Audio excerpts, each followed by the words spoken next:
Hello, c'est Stécie, j'espère que vous allez bien. Aujourd'hui, on se retrouve pour une nouvelle vidéo où on va parler encore de petits conseils. Je vous ai fait une vidéo sur l'autodiscipline.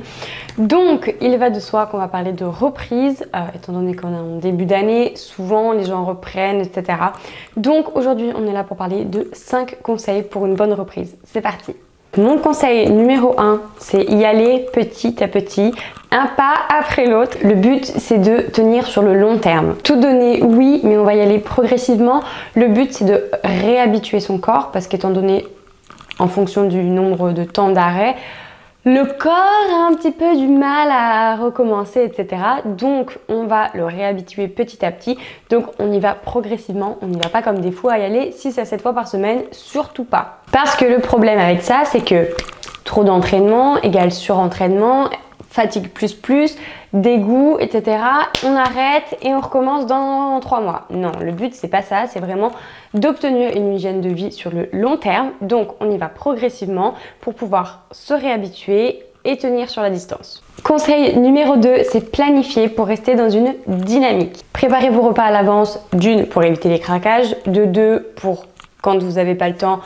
C'est toujours mieux d'avoir un tube de prêt dans le frigo que de se jeter sur quelque chose qui est super facile à faire, mais qui est peut-être pas forcément hyper diète. Et c'est forcément une dynamique qui est quand même meilleure pour progresser. Et donc ça rejoint également le point de l'entraînement. Si vous préparez vos trainings à l'avance, ça vous permet une fois sur place de ne pas être perdu, de vous dire qu'est-ce que je fais, etc.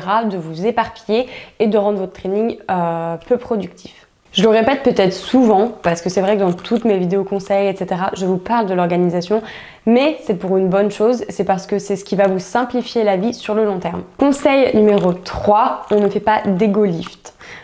Qu'est-ce que j'appelle par ego lift? C'est mettre trop de poids par ego. Souvent ça arrive quand on est dans des salles, ça arrive aussi plus souvent aux mecs, mais ça arrive aux filles par rapport à elles-mêmes et par rapport aux perfs d'avant. Je m'explique. Forcément, après un arrêt, nos perfs elles vont avoir tendance à diminuer. On va pas forcément remettre le même poids et ça va nous titiller.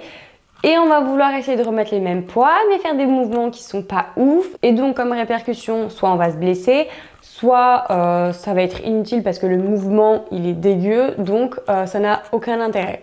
Il vaut mieux que vous repreniez avec des poids plus bas, mais que vous ayez une technique de ouf. Et là, vous allez clairement progresser par rapport à mettre trop de poids, avoir un mouvement pourri ou un demi-mouvement. Et clairement, que, comme je vous l'ai dit, que ce soit inutile. Il n'y a rien de plus important que la technique, c'est vraiment ce qui va vous faire avancer et ce qui va vous faire évoluer. Donc, on bosse la technique et ensuite, on recharge. Conseil numéro 4, faites-vous plaisir. Ça rejoint la première vidéo par rapport à l'autodiscipline. Le but, c'est vraiment de tenir sur le long terme. Si vous avez des restrictions trop importantes, votre mental et votre physique ne tiendra pas la route. Si je prends l'exemple des trainings, faites des trainings qui vous font plaisir, où vous vous amusez, où vous kiffez ce que vous faites. Parce que déjà de une, ça va vous donner envie d'aller vous entraîner, donc de prendre l'habitude petit à petit et c'est ce qui est important et c'est ce qu'on a besoin. Commencez par des séances avec des exos qui à l'intérieur vous plaisent, que vous avez envie de bosser et ensuite vous referez peut-être d'autres exos qui sont un peu moins ouf. Je vais prendre mon exemple, je déteste les fentes bulgares. Si j'ai envie de me remotiver, je vais clairement pas commencer par ça. Mais je vais le réintégrer après parce que je sais que c'est un exercice qui marche de ouf et dont j'ai besoin. Mais c'est sûr qu'en reprise, je ne vais pas faire ça tout de suite. Et donc c'est pareil pour l'alimentation, faites des plats que vous avez envie de manger. Je le dis souvent, mais la diète, c'est pas forcément quelque chose d'horrible. Même si je ne suis pas le meilleur exemple, moi c'est plus le temps et de passer du temps dans les fourneaux qui me cassent les pieds.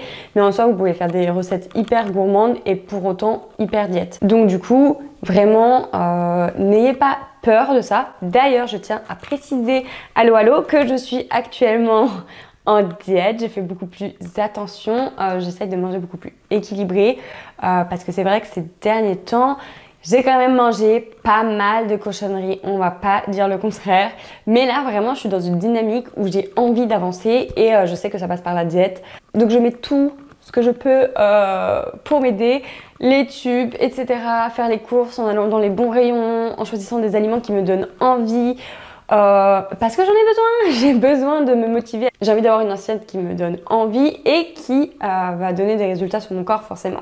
Bref, voilà pour ce petit conseil et on va finir avec le conseil numéro 5 qui est de définir où vous voulez aller.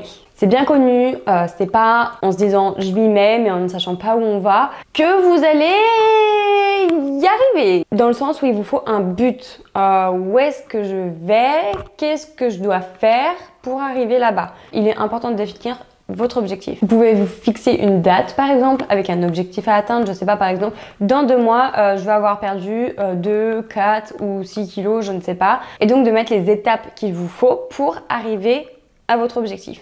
D'une, ça va vous motiver et de 2, ça va vous donner le chemin à suivre. J'espère que cette petite vidéo vous aura plu. J'aime bien reprendre un peu ce petit format de 5 conseils pour ci, pour ça.